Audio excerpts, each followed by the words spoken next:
pagan governor. I come from a town which is named Pietermaritzburg originally. I schooled in Pietermaritzburg as well, and that was the school, Woodland Secondary. After I matriculated, I pursued a career in mechanical engineering because my brother was in it. But after a while of him being at sea, he had a sweating problem, and the engine room is quite hot. So I decided, no, man, I don't want to sweat. So I managed to speak to some people that I knew who were at sea, and eventually they convinced me, you know what, it's a good job. And one of the most attractive things was that it's in foreign currency, and it's tax-free. But when I go back the years and I roll back and I see, you know, what they didn't tell me is how hard it would be to reach the higher ranks. They left out all the dirty bits, as I would say, or all the hardships. But that's how I eventually got into the industry. And at that time, where we were, the institution, tertiary institution, was known as Metal Technicon, and you know how the country has changed with new road names and things like that. So there needed to be a change in the Technicon. The demographics has changed extensively.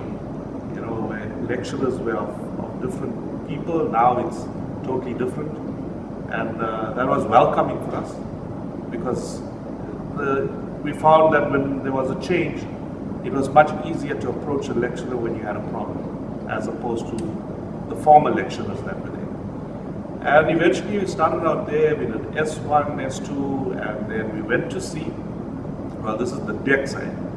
And on completing S2, you thereafter had to apply to the companies that were well known in South Africa at that time, was SAF Marine and Unicorn. Well, that was pretty much our options, just those two, that's from what I remember. And there was Smith Marine and Transnet as well. But Transnet had their own in-house training scheme. At that time, it was very difficult to obtain bursaries, so it was, you know, the hardship grew much greater in that way because you needed to finance yourself, so it became a bit more tougher on our parents. And then we also stayed a little bit more further away from the Technicon, so it meant traveling from Pietermaritzburg to Durban every day, which was not bad, because when you really look at it after so many years, there's nothing better than home. But after a while, when you choose a career like this, there's no such thing as home anymore. A ship becomes your home. And when we say a ship, I mean, it's not just like any fishing boat or anything. It's a ship where we started off where it was 200 meters long, and as the company grew and showed the commercial pressures of companies needing to take on more volumes, so the ships grew bigger. And eventually, the final ship that I was on in SAF Marine was a 330 meter long ship. And boy, oh boy, was that ship bigger at that time. And it's getting bigger all the time, you know. So, with regards to the hardships that came along with where I am today, you know, there's a time where they'll tell you to go to the engine room and get green oil. This is the old Seafarers way of making a cadet. Well, that's what you start off as a cadet, you know, of running around to go and find green oil. Now, if you are a seafarer, you'll know you get the starboard side and you get the port side. The port side is a red light. The starboard side is a green light. And as a cadet, you did not know that there was a bulb there. Maybe some cadets knew, but not everyone. So you had to go to the engine room to get green oil. And when you go to the engine room, the engineers will send you from this person to that person. It's a hardship, yes, but to a certain extent, there's training involved in that. And when you look at it in a broader perspective, they sent you around to actually get to know the ship. Walking around the ship made you to get to know where this is on the ship, where that is on the ship. As a cadet, there's a lot to digest, And back in the day, SAMSA had a thing where it was 24 months. As a cadet, you need to obtain 24 months retirement. Just when we came in, they changed it to 12 months, which was a cadet accelerated training program. Look, some of us went over the time, 15 months or whatever, but it's fine, you are getting paid for it. That's the thing, when you're a cadet, you get paid when you're on board. When you're not on board, you don't get paid. So to the youth out there, remember this. So budgeting yourself is important as to how you're going to go about attending SAMSA eyesight tests, etc. You're going to pay for these things.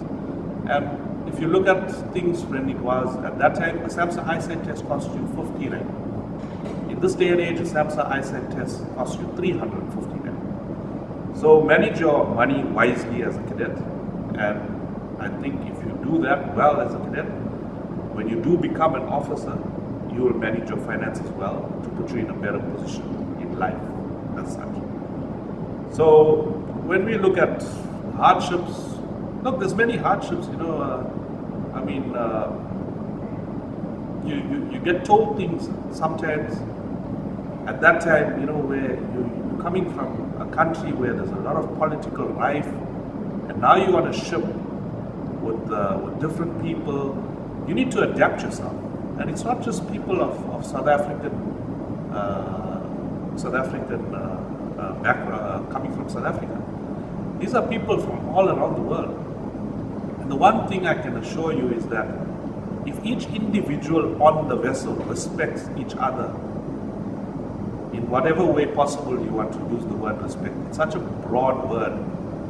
For example, if you respect each other's culture alone, you will be on a happy ship. You will not have a problem at all. There will be no conflict of politics or anything of that sort. And that to me was it was most important. It taught me a lot. What we pick up and read in the newspapers. At that time, we didn't have Facebook. We didn't have WhatsApp. All you had to do was write a letter home. Then emails came through, and then when you start sending your emails, the facts first. Yeah, the facts. The facts. Your emails were typed there was a laundry. I remember on one ship with a washing machine, tumble dryer. There was a desk, and a computer. That's where you type your emails. But little did you realize, your email does not go straight to the person that you're sending it to. It goes through the captain. And from there, the captain analyzes it and checks, what is this person writing about? Is there anything bad about the ship? Am I going to get reported to the office as such? So yeah, it was a bit difficult and challenging. The only source of private communication that you did have at that time was when you come into port. And at that time, you get these guys that come on board, and they have a cell phone and a SIM card, and they put airtime, and I think it should be about $5 or $10 at a time. But it went fast, because you had a lot to talk about, and then eventually, it runs out. But that was the most private source of communication that you did have in those days. Eventually, things got a bit more, I would say, modernized, where you would have your own username, password, and that was when the company changed to Maersk, which took over SAF Marine, and eventually you had your own password, login, etc., and your mails were a bit more private in that way. So it continued in that way, and now, to this day and age, it's still being modernized, and it's reached a very fascinating level that most of us never would have imagined, which is Wi-Fi on board. And obviously the Wi-Fi is limited, because here how we get like 1 gig of data. Some vessels that I know nowadays, which are operating in Mossel Bay, get 100 megabytes of data. But look, it's something to work with, at least there's a start, and that can only progress in time.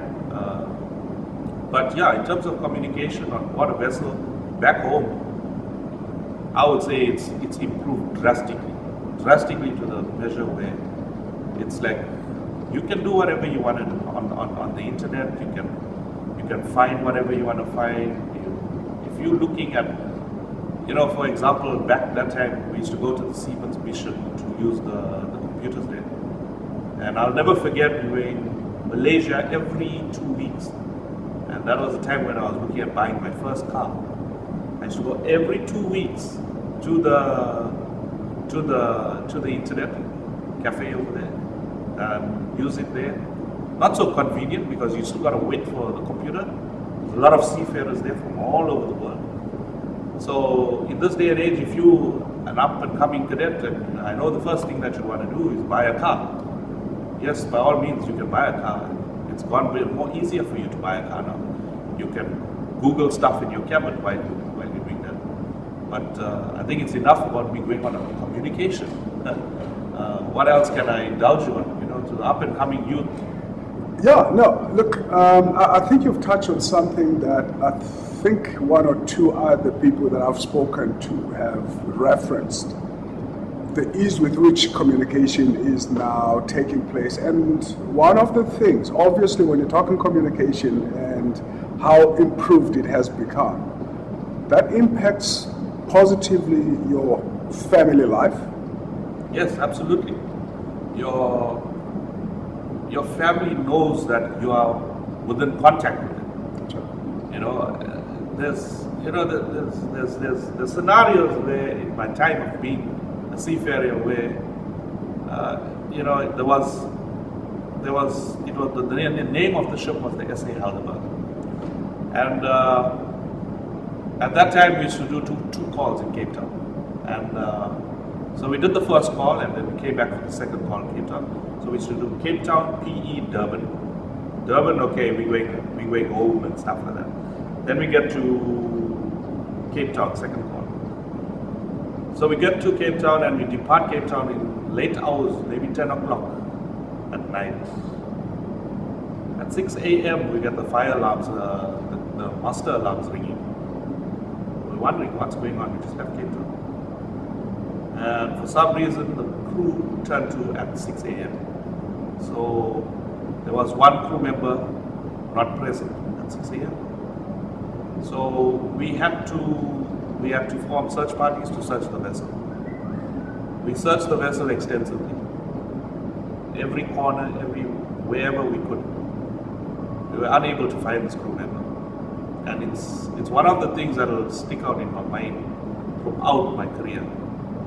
And the reason being is, up to this day, I still feel so sorry for the family as to what happened. When I finish the story, then you'll know what happened there. And we turned the ship back. Well, not we, the master decided to turn the ship back. Contacted the office in Cape Town, informed them followed the policies and procedures of researching for a missing person. Turned the ship back 6 hours. We were not able to find this person. So we presumed he went overboard for some reason. And we eventually turned the ship back around and headed for the next port that we were destined for. Upon arrival, port's name was Las Palmas, Spanish island. We get to Las Palmas, there's no shore leave. There's police on the quayside. There's superintendents from the office on the quayside waiting to board the ship. The entire bridge was turned into a police station, where there were stations where, like, desks where you sit and they question you. But they don't question you in a group, they question you individually. They want to see if person A, person B, person C, if the stories all match up. And the ship eventually continued its normal run, came back. The ship only came back 6 weeks later. And it was 6 weeks later that the guy's parents came on board to collect his stuff. I think up to this day they don't have closure as to what happened there. So, in that way, communication could have played a vital part in it, whereby he would have had access to a phone, to phone his parents to say, I'm not in the right frame of mind or anything. So yeah, we've touched on the communication part, but I think the example that I've given you, it shows, how the communication has progressed. So because seafaring is highly secluded space. Most of the time you're out at sea, even when you are at the port, the movement is restricted. Movement is not restricted, I would say. I would say it's your working hours restricts you from going anywhere. You can go, but you got to pay the price for not having your rest. And then again, when you want to go, people that you get along with, like a bit more better on the ship, they are now on duty and you are off duty. So in terms of covering the word secluded, as you said, yes, you do become secluded. Then you bring ashore alone, you become a bit more, you eventually become a very alone person at home as well. That behavior pattern takes you at home as well. And it's like sometimes you will be sitting and people are talking, but you spaced out because you're so used to that of being alone, and it's like something I always said. If you put a seafarer in the TV show Big Brother, seafarer will win that show hands down. He's used to staying away from home. Look, times have changed. It's gone to 3 months. 30 days is nothing for him to win R1 million. If you look at it. So yeah, if you look at it, you can use these things to your advantage. I mean, let's take the Big Brother show, win R1 million. It's not bad. Well, the world has moved on, as you rightly point out. A lot of technology has come into play. Some things are now not as difficult as they used to be, but there must still be some challenges out there. I think the question I'm asking you is, if you were to improve anything right now, other than communication, because that's sorted, what else would you sort out as a seafarer? Something that tends to interfere with your productivity, your enjoyment of your profession. What would it be? From a welfare perspective, that is. It's quite a tough question. Okay, let me give it. Yeah. But I will attempt it. Okay. Because that's part of a seafarer's job description. If there's something to be done and you don't know how to do it, you do it. So I'm going to attempt to answer it. Look, in my opinion, I think the perks need to increase in the seafarers industry, which forms part of welfare. Every country has some form of medical aid or medical providing medical services and such. Looking at South Africa as such, companies need to involve themselves in adopting where medical aid can be incorporated in a seafarer's package as such. We understand that the seafaring industry is a foreign currency. Yes, I understand that. But if provisions can be made for a pension fund, definitely provisions can be made for a medical aid. And the fact that the seafarer is taken care of whilst on board medically. Medically, if you get sick on board, if it's so drastic, you need to go to a doctor, you need to get things done, whatever. Yes, the company will pay by law. That is their duty. Yes, but what happens to the seafarer when he's on land? Are you still valuing that seafarer as an employee by providing him medical aid? That, to me, I think is an important part, because you're not getting any younger, you're getting older, so you need to take care of yourself a bit more. responsibly, and I think the medical aid thing should come into play in terms of welfare. You know, the fact is, if you're a permanently employed person, your company should value you when you're off as well. So I think I hope I've answered your No, question. absolutely, absolutely. I think it's something really very interesting, but it's also something that needs focus in the sense that it impacts you. It impacts you and it affects your way of thinking. Yeah. You can't be constantly concerned about being covered for your health when you should really be relaxing for your next phase at sea and thinking, ooh, what if I catch flu when I'm out there? That's not something you should be thinking about. Exactly. Ordinarily. And maybe, I don't need to get involved myself by agreeing or disagreeing with you, but I think as a concern, absolutely. Yeah. And that's the whole point of this exercise. And it forms part of welfare. That's right. You know, that's welfare of crew. I mean, if you employed, when I was employed by SAF Marine, we were permanent staff. We were paid when we were on, when we were off. But medical aid was never part of it. But we had a pension fund. So which tells me you can formulate a pension fund. Surely you can formulate what you call this a medical aid. And that's my opinion on it. What I can add to the 25th of June, what my input is for the 25th of June. Well, thank you, Sam. Thank you. I really appreciate it.